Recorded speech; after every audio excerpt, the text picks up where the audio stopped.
बहुत समय पहले की बात है। एक जंगल में टुनटुनी चिड़िया अपनी बेटी सुनहरी चिड़िया के साथ रहती थी। एक दिन सुनहरी चिड़िया अपनी माँ से कहती है, मम्मा, बाहर तो बहुत सर्दी है।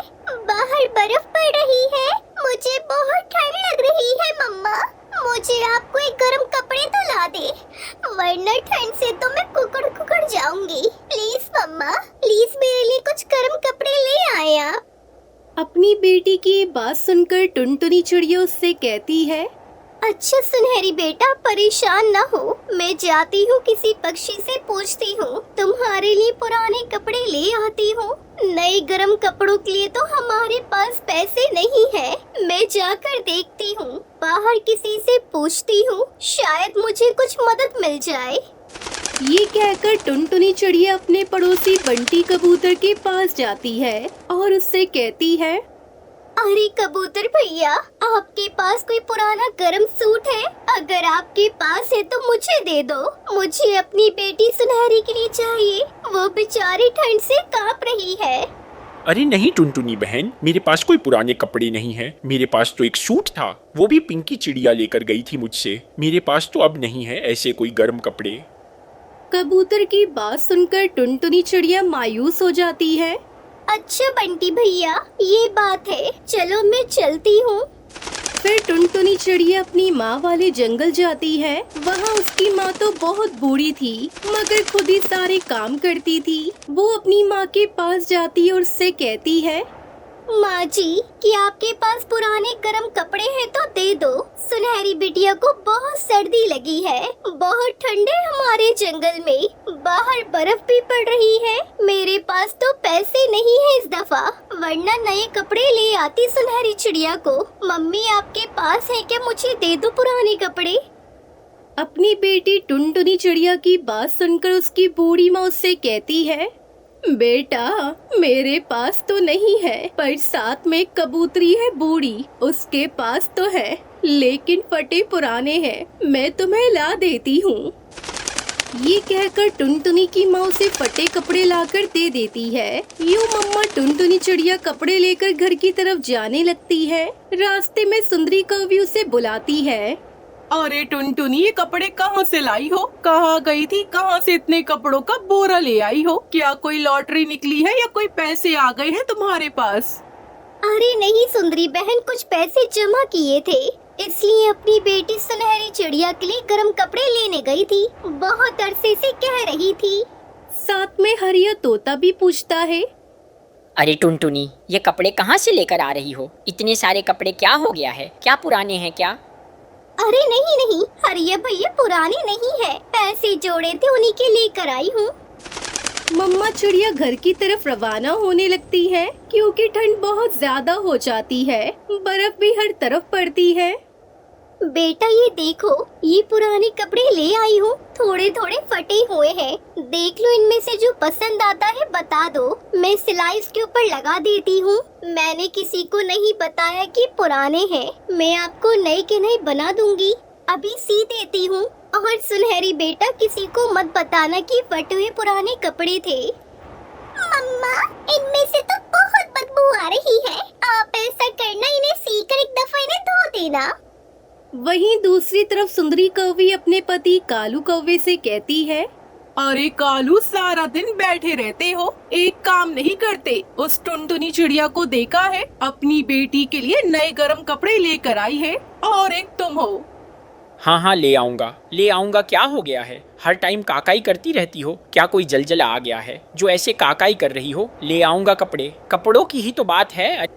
फिर रात होती है और कालू कौवा टुनटुनी चिड़िया के घर आकर कपड़े चोरी करने आ जाता है। कपड़ों की गठरी वहीं रखी थी। कालू कौवा चोरी से वो गठरी उठकर वहाँ से चला जाता है। रात के अंधेरे में कुछ भी पता नहीं चलता। अरे सुंदरी, तुम ये कह रही थी ना कपड़े, ये देखो, मैं उस टुनटुनी चिड़िया के घर से कपड़े चोरी करके ले आया हूँ। अब ये ले लो तुम। हाय हाय, इनमें से तो बहुत बदबू आ रही है। ये तो कबूतरों की बदबू है, ये तो पुराने हैं। क्या वो टुनटुनी चिड़िया पुराने कपड़े लेकर कल घर आई थी अपने? अरे मेरा जग्गू नहीं पहनता। जाओ जाओ, फेंक के वापस आ जाओ, मैं नहीं लेती ऐसे कपड़े। अच्छा अच्छा, फेंक आता हूँ। क्या हो गया है? तुम इतनी परेशान क्यों हो रही हो? जाकर दे आता हूँ। जब दूसरी तरफ टुनटुनी चिड़िया उठती है तो रोने लगती है। इतनी मुश्किल से तो ठंड में जाकर माँ वाले गांव से कपड़े लेकर आई थी अपनी बेटी के लिए। पता नहीं कौन सा पक्षी उठा कर ले गया है। मेरे साथ ये सब क्यों होता है? इतने गरीब है और ऊपर से इतनी मुश्किल से अपनी बेटी के लिए कपड़े ढूंढ कर ले आई थी और कोई उसे चुरा कर ले गया। वो बाहर देखती है कि कौन चोरी कर गया है, मगर बाहर तो कोई भी नहीं होता। मम्मा परेशान न हो, जो भी लेकर गया है वो वापस दे जाएगा, क्योंकि उसमें तो पुराने कपड़े थे। आप फिक्र न करो मम्मा। ये बात सुनकर वो दोनों माँ बेटी हंसने लग जाती हैं, इस बात पे कि जो भी लेकर गया है वो वापस दे ही जाएगा। फिर कालू को वो कपड़े वापस फेंक जाता है। प्यारे बच्चों, इस कहानी से हमें सीख मिलती है कि जिसके पास जो कुछ है वो बहुत है, उसी में ही इंसान को खुश रहना चाहिए और दूसरों की चीजों पर नहीं उम्मीद रखनी चाहिए और हमेशा खुद मेहनत करनी चाहिए। हिमालय में एक कौवा अपना घोंसला बनाकर रहता था। उसका नाम कड़कनाथ था। कड़कनाथ की दो बेटी थी, कालू और कालिया। दोनों ही बड़े आलसी और कामचोर थे। दिन भर मौज मस्ती करते और घूमते फिरते रहते थे। मेहनत करना उन्हें गवारा न था। कड़कनाथ अपने बेटों की वजह से बहुत चिंतित रहता था। कड़कनाथ दिन भर जी तोड़ काम करता है और जो भी कुछ कमा कर लाता, उसके बच्चे उसे एक दिन में ही खा पी कर खत्म कर देते। कालू, ये क्या कर दिया तुमने? कल मैं जो कुछ भी कमा कर लाया था तुम सबने एक दिन में खर्च कर दिया। मैं तो बारिश के लिए इंतजाम करने में लगा हूँ, ताकि बरसात में हम अगर काम करने भी ना जा सके तो कम से कम भूखे ना सोना पड़े, और तुम लोगों ने सब कुछ खत्म कर दिया। पिताजी, हमें सच में कल बहुत भूख लग रही थी, तो हम क्या करते? भोजन रखा था तो खा लिया और पैसे भी खर्च हो गए। पिताजी, आप तो बहुत ही पुराने ख्यालों के हैं। आज के आधुनिक युग में लोग वर्तमान में जीते हैं, कोई भविष्य की चिंता नहीं करता। कालिया की बात पर दूसरे भाई ने हाँ में हाँ मिलाई। सही कहते हो बच्चों, मैं ही पुराने ख्यालात का हूँ, तुम सभी आधुनिक नए ख्याल वाले हो ना। इसी तरह कभी भी कड़कनाथ अपने बेटों को काम करने की शिक्षा देता, वो उसे कुछ न कुछ अटपटंगा सा जवाब दे दिया करते थे। एक दिन कड़कनाथ अपने दोस्त तोताराम के पास गया। तोताराम समाज में अपनी चतुराई के लिए प्रसिद्ध था। तोता भाई, मेरे बेटे तो दिन पर दिन आलसी और मस्तीखोर हुए जा रहे हैं। तुम ही बताओ क्या करूँ मैं अब? तुम ही हो जो बिठाकर अपने बेटे को खिला रहे हो। अरे इस उम्र में तो तुम्हें आराम और उन्हें काम करना चाहिए था, पर यहाँ तो उल्टी गंगा बह रही है।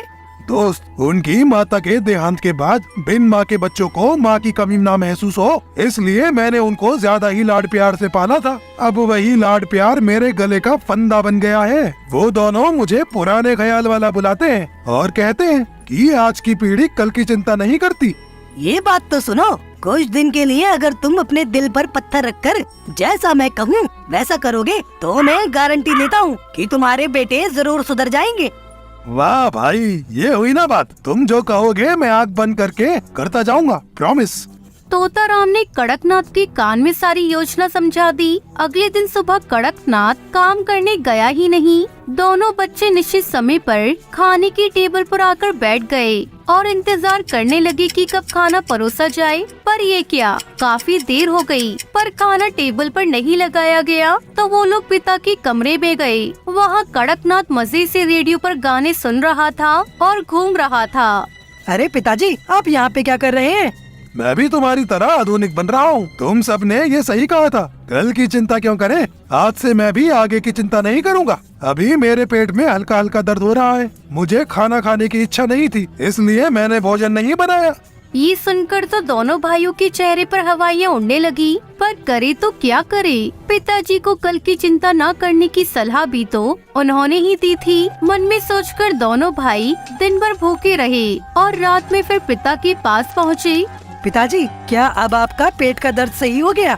हाँ, पेट का दर्द तो अब ठीक हो गया है, पर मेरा मन नहीं कर रहा कि मैं खाना बनाऊं। मैं तो आज पुराने गीत सुनकर ही आनंद लेना चाहता हूँ। ठीक है जी, आप मुझे बता दीजिए कि खाना कैसे बनाते हैं, तो मैं पका लेता हूँ। मुझे बहुत भूख लगी है। कड़कनाथ ने उसे खाना पकाने का तरीका बता दिया। दोनों भाइयों ने मिलजुल कर किसी तरह कच्चा पक्का खाना पकाया और खाकर सो गए। रात में जो कच्चा पक्का खाकर सो गई थी, उसके कारण सुबह उनके पेट में दर्द हो रहा था। कल का कच्चा खाना खाकर पेट में दर्द हो रहा है। चलो देखते हैं पिताजी क्या कर रहे हैं। पिताजी, ये आप इतना सज धज कर कहाँ जा रहे हैं? आज तो मैं सिनेमा देखने जा रहा हूँ। मेरा दोस्त तोताराम बस आता ही होगा। तभी तोताराम वहाँ आ गया। वो भी खूब सज सवर कर आया था। अरे वाह कड़कनाथ, तुम तो बहुत ही स्मार्ट लग रहे हो। देखना, कहीं फिल्म की हीरोइन हीरो की जगह तुम्हारे गले में ही वरमाला डाल दे। इस बात पर दोनों दोस्त जोर से हंस पड़े। कड़कनाथ और तोताराम खुशी खुशी बातें करते करते चले गए। आज तो दोनों को खाना पकाना सिखाने के लिए उनके पिता भी घर पर नहीं थे, इसलिए वो टुनटुनी चिड़िया के पास गए। टुनटुनी आंटी, क्या आप हमें खाना पकाना सिखा देंगी? अरे खाना पकाना कोई आसान काम है क्या? जिसने कभी खाना ना पकाया हो, एक दिन में खाना पकाना नहीं सीख सकता। देखो, अगर तुम दोनों चक्की से मेरा गेहूँ पिसवा कर ले आओ, मेरा घर साफ कर दो और मेरी सब्जियाँ काट दो, तो मैं इतनी देर में तुम्हारे लिए खाना पका दूंगी और धीरे धीरे तुम्हें खाना पकाना भी सिखा दूंगी। कालू और कालिया को ये आइडिया अच्छा लगा। बस फिर क्या था, जब उनके पिता सुबह सुबह कहीं घूमने निकल जाते, तब कालू और कालिया किसी न किसी पक्षी के घर जाकर उसके काम कर देते और उनसे खाना मांग लेते। धीरे धीरे उन दोनों का आलस खत्म हो गया। एक दिन कड़कनाथ जब रात में अपने दोस्त तोताराम के साथ घूम फिर कर घर आया तो दंग रह गया। उसका घर एकदम साफ सुथरा और चमचमा रहा था। डाइनिंग टेबल पर तरह तरह के पकवान सजे थे। अरे भाई तोता भाई, लगता है हम किसी और के घर में घुस आए। मेरा घर तो मेरे बेटे हमेशा बिखरा कर रखते हैं और ये डाइनिंग टेबल तो तरह तरह के पकवानों से सजी है। भला मेरे बेटे तो खुद से पानी भी नहीं पी सकते। तुम सही कह रहे हो कौवा भाई। लगता है हम गलती से किसी और के घर में आ गए। वो लोग वापस लौटने ही वाले थे कि कालू और काली उनकी आवाज सुनकर अपने कमरे से बाहर आ गई। अरे पिताजी, आप आ गए। हम तो बस आपका ही इंतजार कर रहे थे। तोताराम चाचा, आइए, आज तो आपको हमारे साथ ही डिनर करना पड़ेगा। हाँ, खाकर बताइए कि हमने कैसा खाना बनाया है। कड़कनाथ की आंखों में खुशी के आंसू आ गई, पर तोताराम ने उसे इशारा किया कि अभी उनकी एक्टिंग जारी रहनी चाहिए। कड़कनाथ और तोताराम उन दोनों के साथ डिनर करने लगी। हर पकवान बहुत ही टेस्टी बना था। रोटियां तो रुमाल की तरह मुलायम थी। वाह, खाना तो बहुत ही स्वादिष्ट बना है। क्या वाकई तुम लोगों ने बनाया है? हाँ अंकल, टुनटुनी आंटी ने हमें ये सब खाना पकाना सिखाया है। और पिताजी, हमें एक अच्छी सी नौकरी भी मिल गई है। आज से आपको काम पर जाने की जरूरत नहीं है। आज से हम कमाएंगे और आप घर पे आराम करेंगे। क्यों, अब तुम लोग वर्तमान में नहीं जीना चाहते? जब मैं भविष्य की चिंता करता था तब तुमने मुझे गलत ठहराया, और जब मैं वर्तमान का आनंद ले रहा हूँ तो फिर तुम मुझे गलत ठहराना चाहते हो। इसीलिए ये सब स्वांग रचा है। अब तुम ये सब कहना चाहते हो कि मुझे भविष्य की चिंता करनी चाहिए। पिताजी, ऐसा मत कहिए। हम अपनी गलती पर शर्मिंदा हैं। आप ना तो कल गलत थे, ना ही आज गलत हैं। गलत तो सदा से ही हम थे, पर अब हम अपनी गलती सुधारना चाहते हैं। आज से भविष्य की चिंता हम करेंगे। अब आप वर्तमान का आनंद उठाइएगा। कड़कनाथ की आंखों में आंसू आ गए। अब वो सब खुशी खुशी साथ रहने लगे। ये कहानी ढोलकपुर नाम के सुंदर से जंगल की है। ढोलकपुर जंगल में पक्षी बहुत मेहनती और ईमानदार थे। सभी मेहनत से कुछ न कुछ काम करके अपने परिवार के लिए दाना पानी के लिए व्यवस्था किया करते थे। लेकिन इन्हीं पक्षियों में कुछ चालबाज और शातिर किस्म के पक्षी भी थे, जो बिन मेहनत किए ही सब कुछ पा लेना चाहते थे। बरसात का मौसम शुरू होने को था। सभी पक्षी पूरी मेहनत से अपने लिए भोजन और घर की व्यवस्था में लगे हुए थे, किंतु कालू कौवा और उसकी पत्नी चंपा कौवी को मानो कोई चिंता ही नहीं थी। देखते ही देखते बरसात शुरू हो जाती है। एक दिन चंपा कौवी कालू कौवे से कहती है, सुनिए जी, बहुत हो गया आपका आलस। 3 दिन हो गए हैं और ये बारिश तो रुकने का नाम ही नहीं ले रही है। अब मुझसे और भूखा नहीं रहा जाएगा। आप जाइए और मेरे लिए कुछ अच्छा सा खाने के लिए लेकर आइए।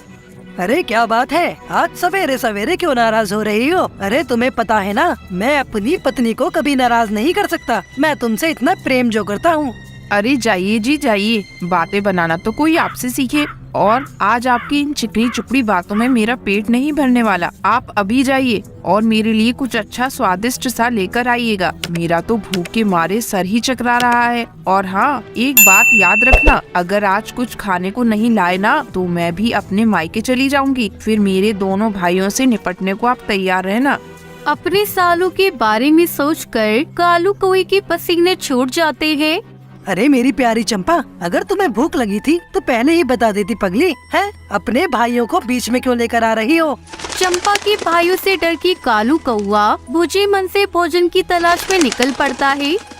ना जाने किस मनहूस घड़ी में मैंने इस चंपा से शादी कर ली। अरे जिस दिन से शादी हुई है मेरा तो आराम ही दुश्वार हो गया है। ये चंपा खुद तो कोई काम करती नहीं है, जब देखो अपने भाइयों का डर दिखाकर मुझे परेशान करती रहती है। अरे अब खराब मौसम के बीच कहाँ से स्वादिष्ट भोजन ला कर दूं?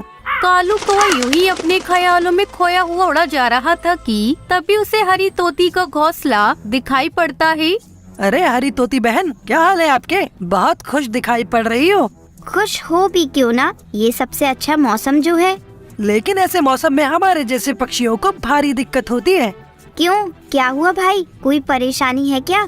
हाँ हरी तोती बहन, बहुत परेशानी में हूँ। पहले तो कई दिन की लगातार बारिश के कारण मेरा घोंसला चटक गया। ऊपर से बारिश में भीगने के कारण तुम्हारी चंपा भाभी की तबीयत बिगड़ गई है। बस उसके लिए भोजन तलाशने के लिए ही निकला था। कालू कौवे की झूठी बातों को सच समझकर हरी तोती अपने घोंसले में रखी मीठी आम कालू को दे देती है। परेशान न होना कालू भाई, चंपा भाभी का अच्छे से ध्यान रखना। आप ये आम उनके लिए लेते जाइए, वो जल्द ही ठीक हो जाएगी। हरी तोती से आम लेकर कालू अपनी चालाकी पर मनी मन खुश होता हुआ वहाँ से अपने घोंसले की ओर उड़ जाता है।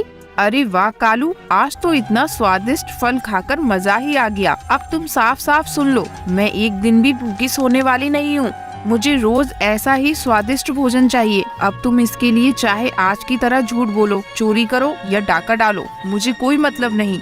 चंपा कौवे की बात कालू के घोंसले के पास से गुजर रही हरी तोती सुन लेती है और वो आगे से कभी भी कालू की मदद न करने का प्रण ले लेती है। अगले दिन फिर से कालू कौवा भोजन की तलाश में निकलता है। हरी तोती से देखकर ही दरवाजा बंद कर लेती है। कालू कौवा परेशान होकर भोजन के लिए आगे बढ़ जाता है। कुछ दूर जाने पर कालू कौवे को टुनटुनी चिड़िया का घोंसला दिखाई देता है। अरे ये तो टुनटुनी का घोंसला है। ये तो वही ढाबे वाली चिड़िया है जो स्वादिष्ट देसी घी के पराठे बनाकर बेचती है। अरे आज तो इसके ढाबे से ही स्वादिष्ट भोजन चुराकर काम चला लूंगा। मेरे मुंह में तो सोचकर ही पानी आ रहा है।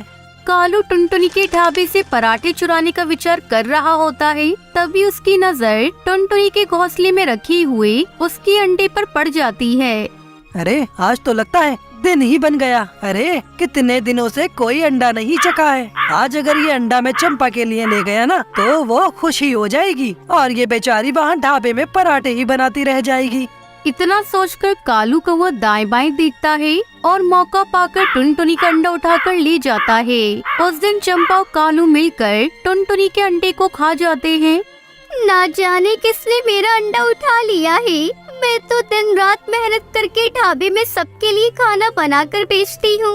ना जाने किसने अंडे को अकेला पाकर उसका शिकार कर लिया। टुनटुनी चिड़िया अपने अंडों को खोने के दुख में बहुत डूब जाती है, लेकिन दुष्ट कालू कौवे को उसके दर्द से कोई फर्क नहीं पड़ता है। अगले दिन कालू कौवा मौका पाकर ढाबे से पराठे अपनी चोंच में दबाकर उड़ जाता है। मैंने यहाँ पर गर्मा गर्म पराठे बनाकर रखे थे, ना जाने कहाँ चली गई। पता नहीं भगवान ऐसा मेरे साथ क्यों हो रहा है। मैंने किसी का क्या बिगाड़ दिया। जरूर ये किसी न किसी दुष्ट पक्षी का ही काम है, लेकिन मैं क्या करूं? कैसे पता लगाऊं कि कौन दुष्ट चोरी कर रहा है? एक दिन टुनटुनी चिड़िया अपने दोस्त बंटी कबूतर को अपनी परेशानी बताती है। बंटी, ना जाने मुझसे क्या भूल हो गई है। पहले तो मेरा अंडा गायब हो गया और इसके बाद हर रोज मेरे ढाबे से पका हुआ भोजन गायब हो जाता है। टुनटुनी की बात सुनकर बंटी कबूतर कहता है, देखो टुनटुनी, ये दुष्ट पक्षी जो भी है उसे पकड़ने का एक बहुत ही अच्छा उपाय मैं तुम्हें सुझाता हूँ। तुम बस मैं कहूँ वैसा ही करती जाओ। बंटी कबूतर से दवाई की पुड़िया लेकर टुनटुनी चिड़िया अपने घर चली जाती है। अगले दिन टुनटुनी चिड़िया पराठे बनाने के आटे में बंटी कबूतर की दी हुई दवा मिला देती है और नरम नरम स्वादिष्ट देसी घी की पराठे बनाकर रसोई घर में रखकर जानबूझकर वहाँ से बाहर निकल जाती है। कुछ ही देर में कालू कौवा आता है और पराठे उठाकर अपने घोंसले की ओर उड़ जाता है। कुछ देर बाद अरे मर गया, अरे मर गया, अरे आज तो लगता है दर्द से मेरी जान ही निकल जाएगी। चंपा कुछ करो, अरे कोई जल्दी से बंटी वैद्य को बुलाओ, नहीं तो मेरा दम निकल जाएगा। अरे जल्दी करो। और ठूस ठूस कर खाओ, खाते समय अपने पेट का तो ध्यान रखना चाहिए था ना, अब भुगतो। हाँ, अरे भाग्यवान जल्दी से वैद्य जी को बुलाओ, अरे नहीं तो सच में आज दर्द से मेरी जान चली जाएगी, जल्दी बुलाओ। इससे पहले कि चंपा कौवे वैद्य बंटी कबूतर को बुलाकर लाती, चंपा कौवे भी पेट पकड़कर वहीं गिर पड़ती है। हाय कोई बचाओ, न जाने आज इन पराठों में तुम क्या मिलाकर लाए हो, आज तो लगता है दर्द के मारे मेरा पेट ही फट जाएगा। चंपा कौवे और कालू कौवे के रोने और चिल्लाने की आवाज सुनकर जंगल के पक्षी वहाँ जमा हो जाते हैं। तभी बंटी कबूतर और टुनटुनी चिड़िया भी वहाँ आ जाते हैं। क्या हुआ कालू, और खाने हैं मुफ्त के पराठे? टुनटुनी चिड़िया के घर से चोरी करते हुए तुम्हें शर्म नहीं आती? हमें माफ कर दो टुनटुनी, आगे से हम कभी चोरी नहीं करेंगे, मेहनत मजदूरी करके अपना पेट भरेंगे, बस आज हमारी जान बचा लो। नहीं, तुम दोनों दुष्टों की यही सजा है कि तुम ऐसे ही दर्द से तड़प तड़प कर मर जाओ, मैं तुम्हें कोई दवा नहीं देने वाली। कालू और चंपा अपने किए की बार बार माफी मांगते हैं। उनके भरे आंसू देखकर टुनटुनी चिड़िया को दया आ जाती है और वो उन्हें माफ करके पेट दर्द की दवा दे देती है। उस दिन के बाद कालू कौवा सुधर जाता है और फिर कभी भी चोरी नहीं करता है।